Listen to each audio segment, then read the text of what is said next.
Bonjour et bienvenue dans cette courte série de présentations sur la théorie du développement construit, ou en abrégé la TDC, ainsi que ses multiples facettes. Je m'appelle Patrick Stam et je suis en charge de l'IAD francophonie, et cette présentation se concentre sur l'intelligence dynamique. Dans cette vidéo, nous allons passer en revue les subtilités de l'intelligence dynamique, comment ce nom est né et ce qu'il signifie dans ce contexte précis dédié aux adultes. Il est vrai qu'il est parfois utilisé dans le développement de l'enfance, mais nous ne sommes pas des enfants et cela signifie quelque chose de très différent. L'intelligence dynamique est le processus par lequel nous construisons notre pensée dans l'instant afin de déterminer le chemin de l'intention à la conscience, puis au choix, et enfin à la réaction, voire la réponse auditive. Plus nous sommes conscients de notre intention, plus nous créons de choix dans nos réponses, donc plus notre intelligence dynamique est grande. Vous connaissez peut-être déjà cette diapositive ou une diapositive semblable suite à notre présentation relative aux intentions cognitives. Mais comment arriver à cette compréhension du style de pensée d'un individu?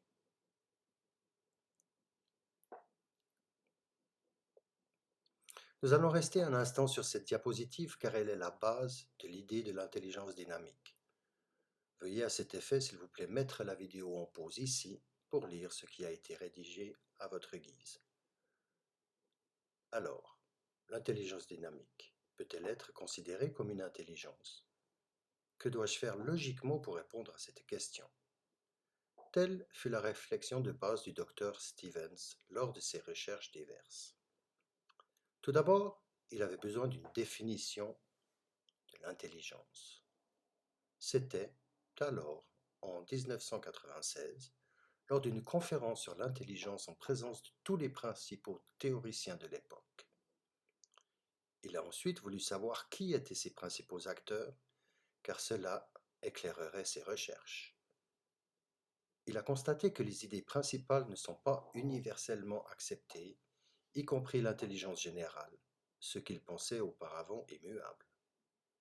Il a alors trouvé d'autres preuves que même les intelligences multiples de Gardner n'étaient pas largement acceptées. Et il lui est apparu que toutes ces idées n'étaient que des présuppositions, ni plus ni moins vraies que tout ce qu'il pourrait construire par lui-même. Pour aller plus loin, Warney, Castle et Hill ont constaté en 2018 ce que vous pouvez lire à côté du rectangle tangente. Cela amena donc le docteur Stevens à la conclusion qu'il n'y avait aucune base pour leurs idées au-delà de ce que tout le monde répétait. Et, ainsi, s'il voulait créer une nouvelle idée de l'intelligence, il le pouvait. Il devait juste s'assurer d'avoir plus de preuves à l'appui qu'eux. Et c'est ainsi que l'intelligence dynamique est née, à titre d'étiquette, pour nos niveaux de conscience de soi. Et avec cette dernière diapositive à l'esprit, une équation émerge qui illustre à quel point la psychologie était alors ridicule à l'époque. Cette fonction dit vraiment que la conscience que nous avons de notre intention sur le moment donne lieu à notre capacité à réagir. Moins on est conscient, plus notre intelligence dynamique est basse. Donc plus nous sommes conscients, plus notre intelligence dynamique est grande. Si vous avez vu les autres vidéos de notre série relative à la TDC, la théorie du développement construit, vous saurez que c'est l'oignon, soit le bulbe de développement de la TDC, qui n'est autre que la clé du développement vertical, soit cognitif. Dans ce contexte, il s'agit simplement d'une visualisation du processus d'intelligence dynamique. En nous concentrant sur les intentions cognitives où nous ne sommes pas aussi équilibrés, nous pouvons avoir un impact sur notre capacité à les choisir sur le moment du vécu d'une situation, en toutes circonstances.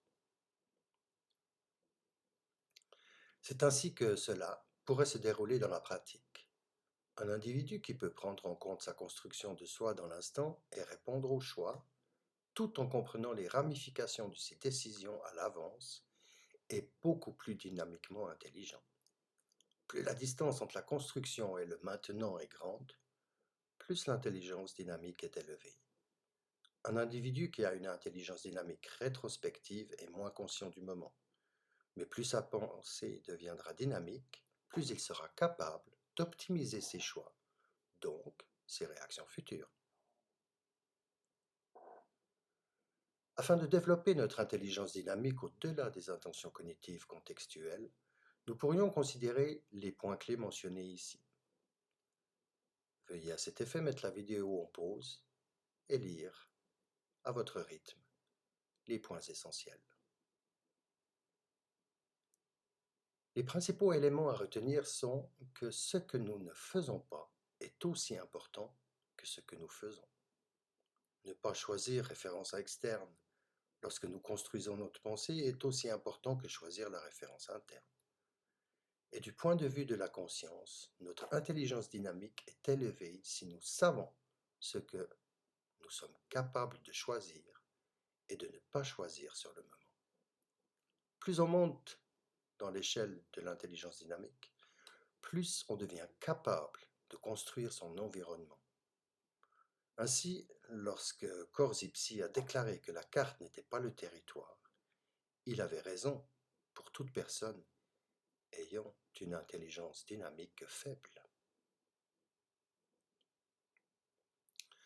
La raison pour laquelle l'intelligence dynamique, en abrégé ID, fonctionne si bien pour décrire les étapes de la complexité de la pensée adulte est que la prémisse centrale est de savoir combien de points vous pouvez joindre lorsque vous réfléchissez à un problème sur le moment.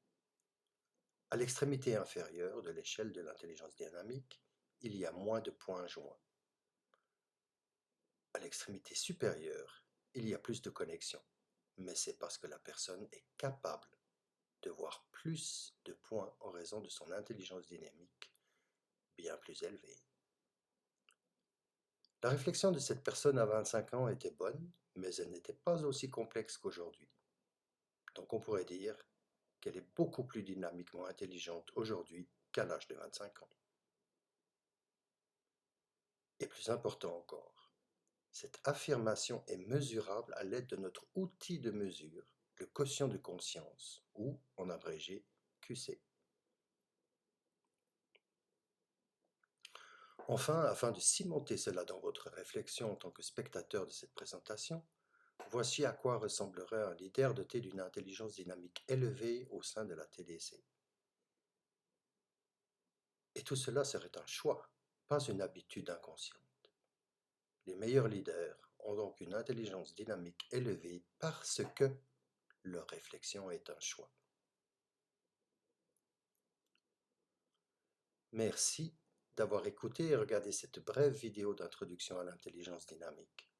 Contactez-nous dès aujourd'hui si vous souhaitez également en découvrir davantage sur ce qu'est la TDC, les intentions cognitives, le coaching de niveau supérieur ou l'autre plus complexe, voire sur la communication via le métamodèle ou le programme des 3 leaders, ou tout simplement sur l'IAD, l'Institut pour le développement des adultes, voire beaucoup plus encore concernant le développement vertical, c'est-à-dire le développement cognitif. À bientôt.